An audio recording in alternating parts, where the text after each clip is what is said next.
ഹരേ രാമ രാമ രാമ ഹരേ ഹരേ. ഹരേ കൃഷ്ണ കൃഷ്ണ കൃഷ്ണ ഹരേ ഹരേ. കൃഷ്ണായ വാസുദേവായ ദേവകീ നന്ദനായ ച നന്ദഗോപകുമാരായ ഗോവിന്ദായ നമോ നമ.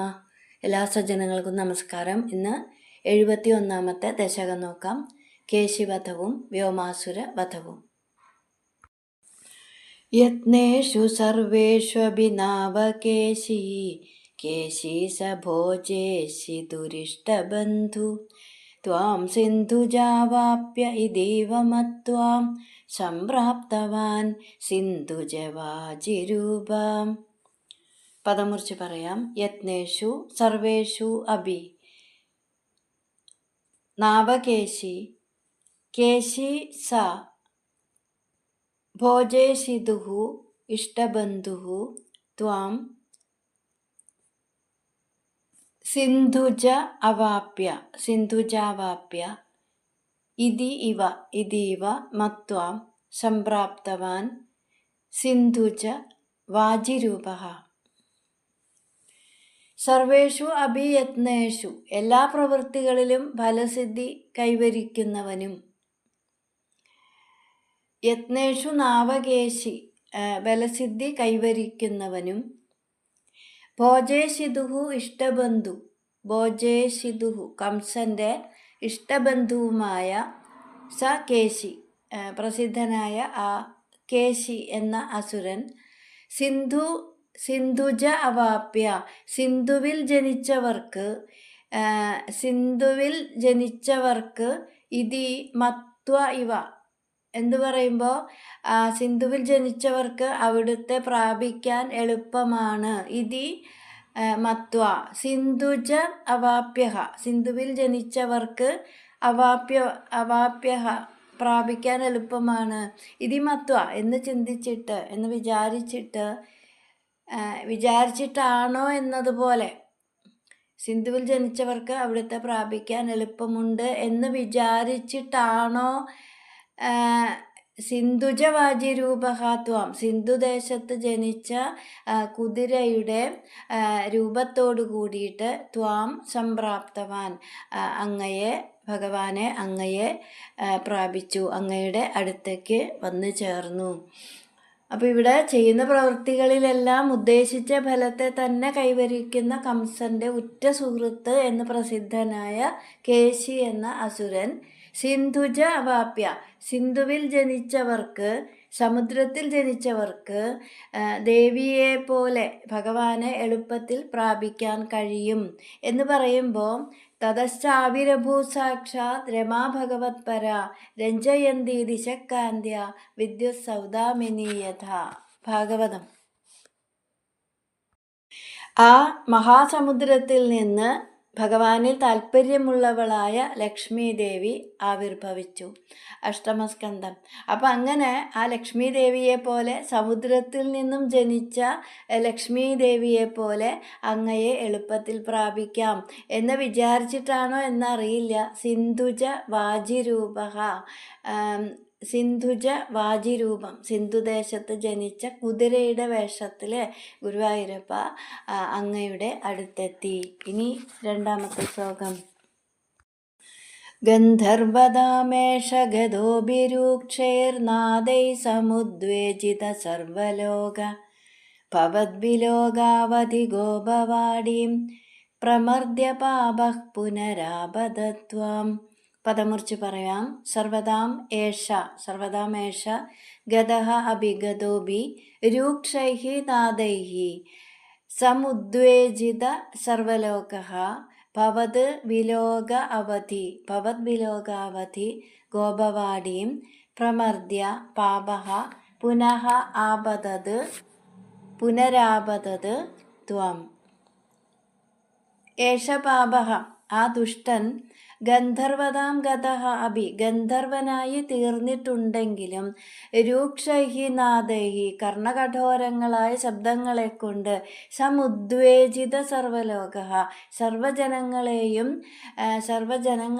ഉദ്വേഗം ഉണ്ടാക്കിയിട്ട് പേടിപ്പിച്ചിട്ട് സർവജനങ്ങളെയും പേടിപ്പിച്ചിട്ട് ഭവത് വിലോകാവധി അവിടുത്തെ കണ്ടെത്തുന്നതുവരെ ഭവത് വിലോക അവധി അവിടുത്തെ അങ്ങയെ കണ്ടെത്തുന്നത് വരെ ഗോപവാടിയും പ്രമർദ്യ ആ അമ്പാടിയെ തകർത്തിട്ട് പുനഃ ത്വാം ആപതത് പിന്നീട് അങ്ങയുടെ നേരെ പാഞ്ഞു വന്നു.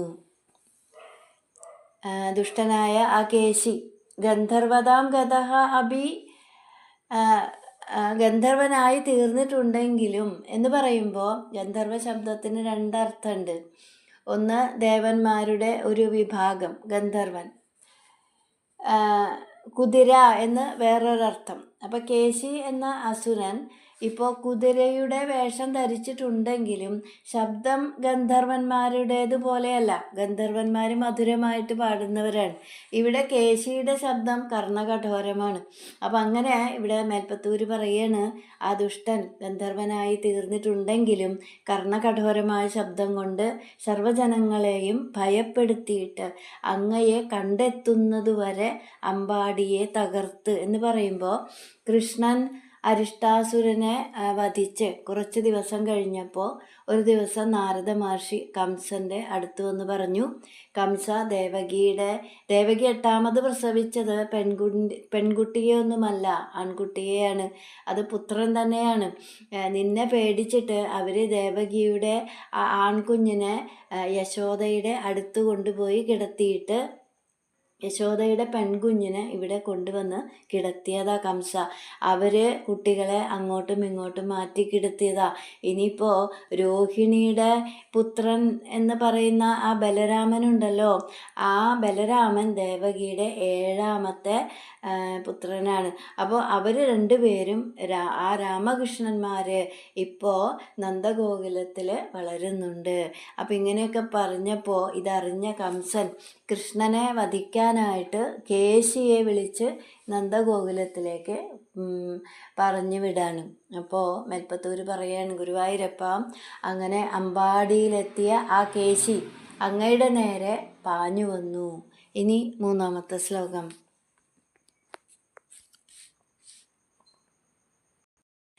താർക്ഷ്യാർപ്പിതാഘ്രേസ്തവ താർക്ഷ്യ ഏഷാ ചിക്ഷേപ വക്ഷോ ഭുവി നാമപാദം ഭൃഗോപദാഘാതകഥാം നിശമ്യ സ്വേനാഭിശക്യം തദിദീവമോഹാത്. പദമുറിച്ച് പറയാം. താക്ഷ്യഃ അർപ്പിത അംഘ്രേഃ തവ താർക്ഷ്യാർപ്പിതാഘ്രേസ്തവ താർക്ഷ്യ ഏവ താർക്ഷ്യ ഏഷ ചിക്ഷേപ വക്ഷോ ഭുവി നാമ പാദം ഭൃഗോഃ പദാഘാതകഥാം നിശമ്യ സ്വേനാഭി ശക്യം തദിദീവ മോഹാത്. ഏഷഃ താർക്ഷ്യഃ ഈ കുതിര താർക്ഷ്യ അർപ്പിത അംഘ്രേഹെ ഗരുഡനിലെ പാദങ്ങൾ അർപ്പിച്ചിട്ടുള്ള തവ അങ്ങയുടെ വക്ഷോഭുവി നാമ പാദം മാറിടത്തിൻ്റെ വക്ഷസ്സിന് നേരെ തന്നെ പാദം ചിക്ഷേപ പാദത്തെ എറിഞ്ഞു. ഭൃഗോഹോ പദാഘാതകഥാം നിശമ്യ ഭൃഗുമഹർഷി കാൽക്കൊണ്ട് ചവിട്ടിയ കഥ കേട്ടിട്ട് സ്വേന അഭി തത് ശക്യം തനിക്കും അതിനുള്ള കഴിവുണ്ട് എന്ന് ഇതി മോഹാത് ഇവ എന്നിങ്ങനെയുള്ള എന്താ പറയുക വിഡിത്തം കൊണ്ടായിരിക്കുമോ അങ്ങനെ ചെയ്തത്. ഇവിടെ ആ കുതിര ഗരുഡാരൂഢനായിരിക്കുന്ന ഭഗവാന്റെ ആ മാറിടത്തിന് നേരെ കാലെറിഞ്ഞു എന്ന് പറയുമ്പോൾ വക്ഷസ്സിൽ ചവിട്ടി. ഇവിടെ ഈ 4ാമത്തെ വരി മേൽപ്പത്തൂരിൻ്റെ സംശയമാണ്. സ്വേന അഭി തത് ശക്യം ഇതി മോഹാത് ഇവ ഭഗവാനെ വക്ഷസ്സിൽ കാല് വയ്ക്കാൻ ഭൃഗു മഹർഷിക്ക് മാത്രമല്ല തനിക്കും സാധിക്കും എന്നുള്ള ബുദ്ധിമോശം കൊണ്ടായിരിക്കുമോ ആ അസുരൻ അങ്ങനെ ചെയ്തത്? ഇനി 4-ാമത്തെ ശ്ലോകം. പ്രപഞ്ചയന്നസ്യ ഖുരാഞ്ചലം ദ്രാഗമും ചിക്ഷേബിധ ദൂരദൂരം സമൂർച്ഛിതോപി ഹ്യതിമൂർച്ഛിതേന ക്രോധോഷ്മണാഘാദിതുമാദ്രുതസ്ത്വാം. പദമുറിച്ച് പറയാം. പ്രപഞ്ചയന്നസ്യ ഖുരാഞ്ചലം ദ്രാഗമും ച ചിക്ഷേബിധ ദൂരദൂരം സ മൂർച്ഛിതഃ അഭി മൂർച്ഛിതോപി ഹ്യതിമൂർച്ഛിതേന ക്രോധോഷ്മണ ഖാദിതും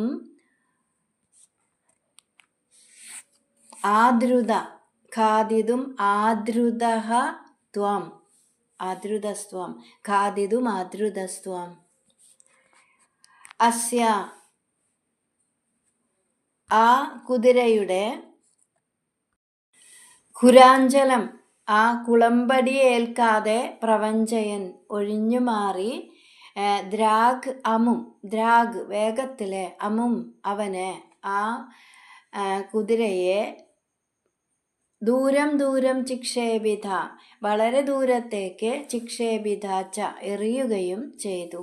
സഹ മൂർച്ഛിത അഭി ആ കുതിര ആ സമയത്ത് ബോധം കെട്ടുവെങ്കിലും അതിമൂർച്ഛിതേന വല്ലാതെ വർദ്ധിച്ച ക്രോധ ഉഷ്മണ കോപത്തിൻ്റെ ശക്തിയാൽ ത്വാം ഖാദിതും ആദ്രുത ഭഗവാനെ അങ്ങയെ കടിക്കുവാനായിട്ട് പാഞ്ഞു വന്നു. അപ്പോൾ ഭഗവാൻ ആ കുതിരയുടെ ചവിട്ട് കൊള്ളാതെ ഒഴിഞ്ഞു മാറിയിട്ട് അവനെ പിടിച്ച് ദൂരത്തേക്ക് വലിച്ചെറിഞ്ഞു എന്നാണ്. യഥാ ഉരകം താർക്ഷ്യസുതോ വ്യവസ്ഥിത ഗരുഡൻ സർപ്പത്തെ എന്ന പോലെ വലിച്ചെറിഞ്ഞു എന്ന് ഭാഗവതം. അപ്പം അങ്ങനെ വലിച്ചെറിഞ്ഞപ്പോൾ കുതിരയുടെ ബോധം പോയെങ്കിലും കുറച്ച് കഴിഞ്ഞപ്പോൾ ബോധമുണ്ടായി. അപ്പോൾ വർദ്ധിച്ച കോപം കൊണ്ട് വീണ്ടും ഭഗവാന്റെ നേർക്ക് ചാടി വന്നു. ഇനി 5-ാമത്തെ ശ്ലോകം. ത്വം ബാഹദണ്ഡേ കൃതധീശ്ച വാഹാദണ്ഡം ന്യധാസ്തസ്യ മുഖേ തദാനീം തദ്വൃദ്ധിരുദ്ധശ്വസനോ ഗദാസു സപ്തേ ഭവന്നപ്യയമൈക്യമാഗാത്. പദമുറിച്ച് പറയാം. ത്വം ബാഹദണ്ഡേ കൃതധീശ്ച വാഹാദണ്ഡം ന്യധാസ്തസ്യ മുഖേ തദാനീം തദ്വൃദ്ധിരുദ്ധശ്വസനഃ ഗദാസുഃ സപ്തീഭവൻ അഭി അയം ഐക്യം ആഗാത്. സപ്തീഭവന്നപ്യയമൈക്യമാകാത്. ത്വം അവിടുന്ന് തദാനീം അപ്പോൾ വാഹദണ്ഡേ കൃതധീഹി കുതിരയെ നിഗ്രഹിക്കുവാൻ നിശ്ചയിച്ചിട്ട് തസ്യ മുഖേ ആ കുതിരയുടെ വായില് വാഹാദണ്ഡം വടി പോലെ ആ നീണ്ട ഭഗവാന്റെ ആ കൈത്തണ്ട ന്യഥാച്ച വെച്ചിട്ട്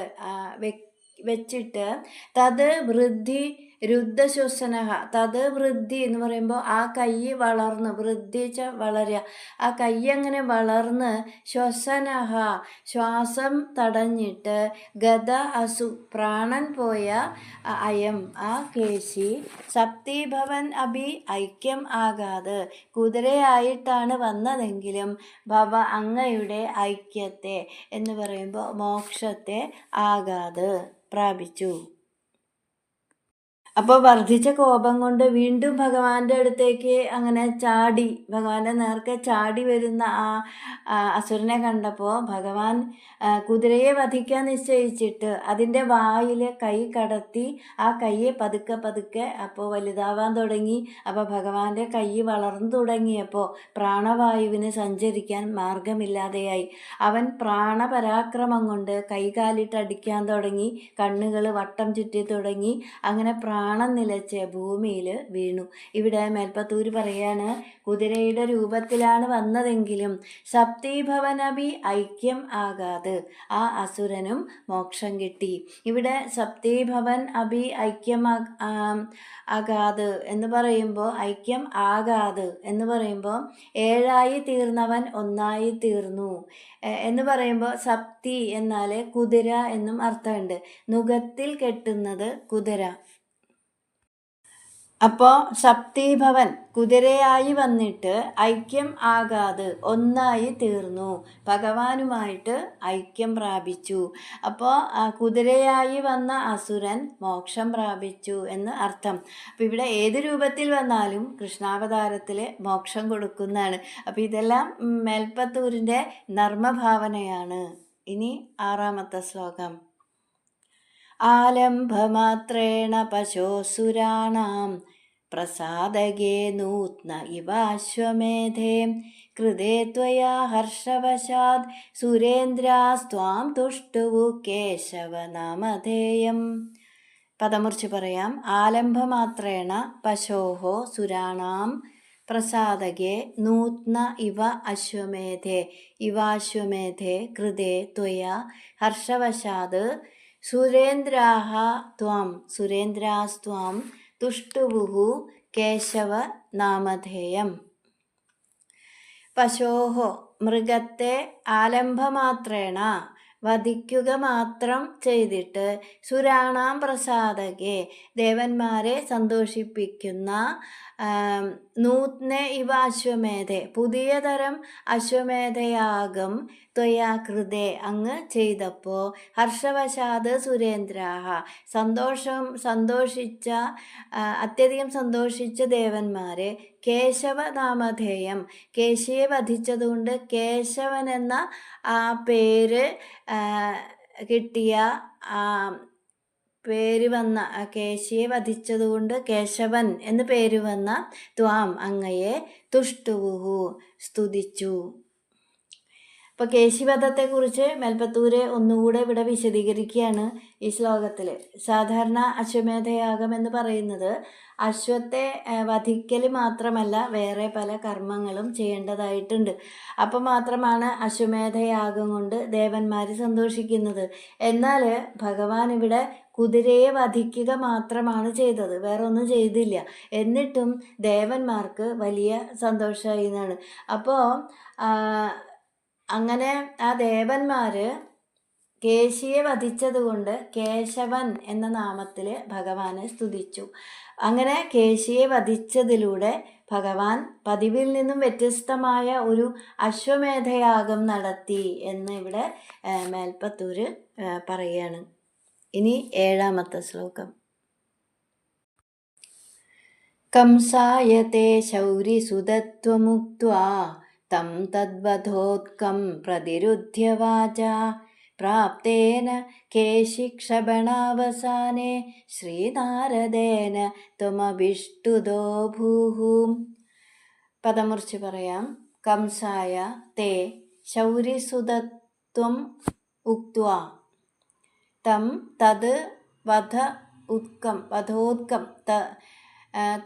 വധോത്കം പ്രതിരുധ്യ വാച പ്രാപ്തേന കേശി ക്ഷപണ അവസാനെ ശ്രീനാരദേന ത്വം അഭിഷ്ടുതഃ അഭൂഹു. തേ ശൗരി സുതത്വം അവിടുന്ന് വസുദേവരുടെ പുത്രനാണെന്ന് കംസായ ഉക്ത്വ കംസനോട് പറഞ്ഞിട്ട് തത് വധോത്കം വസുദേവരെ കൊല്ലാൻ മുതിർന്ന ആ കംസനെ വാച പ്രതിരുധ്യ വാക്കുകൊണ്ട് തടഞ്ഞിട്ട് കേശി ക്ഷപണാവസാനെ കേശിവധം കഴിഞ്ഞപ്പോഴേക്കും പ്രാപ്തേന അവിടെ എത്തിച്ചേർന്ന ശ്രീനാരദേന നാരദ മഹർഷിയാൽ ത്വം അഭിഷ്ടുതഃ അഭൂഹു അവിടുന്ന് സ്തുതിക്കപ്പെട്ടവനായി നാരദനാൽ അങ്ങ് സ്തുതിക്കപ്പെട്ടു എന്ന് പറയുമ്പോൾ നാരദ മഹർഷി അങ്ങയെ സ്തുതിച്ചു. അപ്പോൾ അരിഷ്ടനെ വധിച്ചതിന് ശേഷം നാരദ മഹർഷി വന്നിട്ട് കംസനോട് രാമകൃഷ്ണന്മാർ വസുദേവരുടെ പുത്രന്മാരാണ്, എന്ന് പറഞ്ഞപ്പോൾ വസുദേവരെ വധിക്കാൻ നോക്കിയ കംസനെ നാരദ മഹർഷി തടഞ്ഞു. പറഞ്ഞു, നിന്റെ അന്തകൻ കൃഷ്ണനാണ്, വസുദേവരല്ല. അപ്പോൾ പിന്നീട് കേശിവധം കഴിഞ്ഞപ്പോൾ നാരദ മഹർഷി വീണ്ടും വന്നിട്ട് ഭഗവാനെ, ഗുരുവായൂരപ്പ അങ്ങയെ സ്തുതിച്ചു. ഇനി 8ാമത്തെ ശ്ലോകം.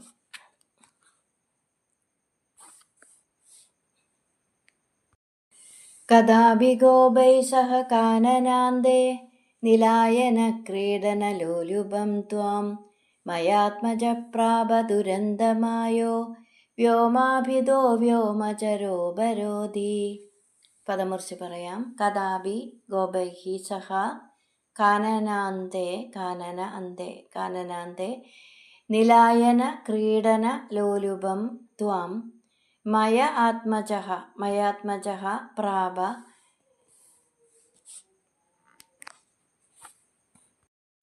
ദുരന്തമായഃ വ്യോമാഭിതഃ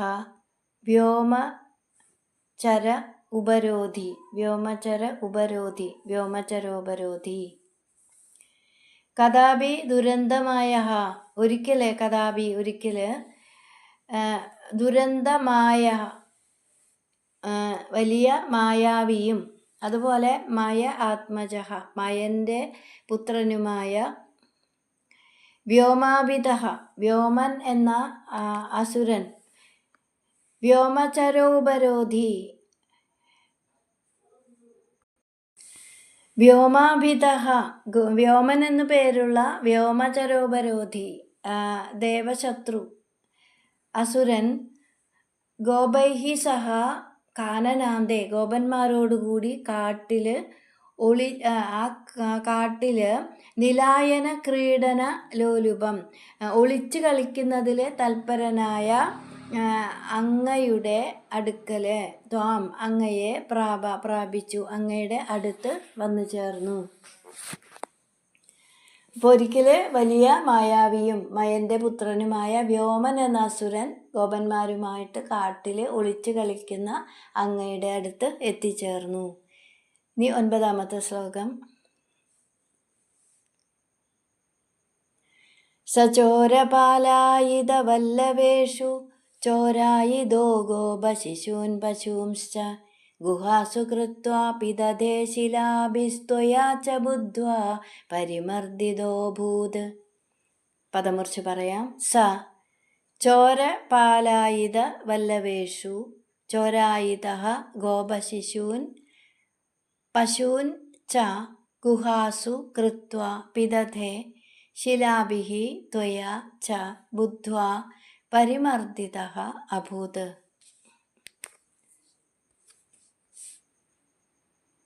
സഹ ആ വ്യോമാസുരൻ ചോരപാലായിത വല്ലവേഷു കള്ളന്മാരും കാവൽക്കാരുമായ ഗോപന്മാരിൽ, കള്ളനും കാവൽക്കാരുമായിട്ട് കളിക്കുന്ന ആ ഗോപന്മാരിൽ, ചോരായുധ കള്ളന്മാരുടെ കൂട്ടത്തിൽ ചേർന്നിട്ട്, ഗോപശിശൂൻ പശൂൻ ച ഗോപബാലന്മാരെയും പശുക്കളെയും ഗുഹാസു കൃത്വ ഗുഹകളിൽ ആക്കിയിട്ട്, ശിലാഭിഹി പിദധേ കല്ല് പറക്കി കൊണ്ടുവന്നിട്ട് ആ കല്ല് കൊണ്ട് ആ ഗുഹാമുഖത്തെ അടച്ചു. ത്വയാ ബുദ്ധ്വാ ഭഗവാനെ അവിടുന്ന് അതറിഞ്ഞിട്ട്, പരിമർദ്ദിതഃ ച അഭൂത് അവനെ ആ വ്യോമാസുരനെ വധിക്കുകയും ചെയ്തു. അപ്പോൾ ആ വ്യോമാസുരൻ കള്ളനും കാവൽക്കാരുമായിട്ട് വേഷം കെട്ടി കളിക്കുന്ന ഗോപന്മാരുടെ ഇടയിൽ കള്ളന്മാരുടെ കൂട്ടത്തിൽ ചേർന്നിട്ട് ഗോപക്കുട്ടികളെയും പശുക്കളെയും പിടിച്ചു കൊണ്ടുപോയിട്ട് ഒരു ഗുഹയിലിട്ട് വലിയ കല്ലുകൾ പറക്കിക്കൊണ്ട് വന്നിട്ട് ആ ഗുഹാമുഖത്തെ അടച്ചു. അതറിഞ്ഞ ഭഗവാൻ അവനെ വധിക്കുകയും ചെയ്തു. ഇനി 10ാമത്തെ ശ്ലോകം. ഏവം വിധൈശ്ചാദ്ഭുതകേളിഭേദൈരാനന്ദമൂർച്ഛാം അതുലാം രജസ്യ പദേ പദേ നൂതനയന്നസീമാം പരാത്മരൂപിൻ പവനേശപായാഹ. പദമുറിച്ച് പറയാം. ഏവം വിധൈഹി ച അദ്ഭുത കേളിഭേദൈഹി ആനന്ദമൂർച്ഛാം അതുലാം വ്രജസ്യ പദേ പദേ നൂതനയൻ അസീമാം പരാത്മരൂപിൻ പവനേശ പായാഹ.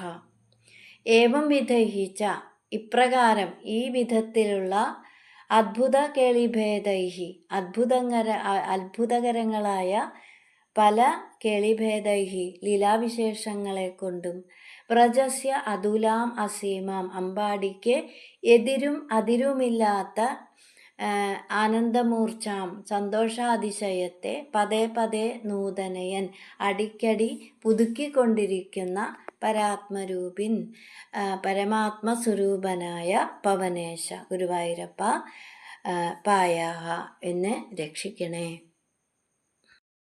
ഇപ്രകാരം അത്ഭുതകരങ്ങളായ പല പല ലീലാവിശേഷങ്ങളെ കൊണ്ട് അമ്പാടിക്ക് അതിരില്ലാത്ത ആനന്ദത്തെ ഇതുപോലെ പുതുക്കിക്കൊണ്ടിരിക്കുന്ന പരമാത്മസ്വരൂപനായ ഗുരുവായൂരപ്പ എന്നെ രക്ഷിക്കണേ എന്ന പ്രാർത്ഥനയോട് കൂടിയിട്ട് 71ാമത്തെ ദശകം സമർപ്പിക്കുന്നു. ഹരേ കൃഷ്ണ.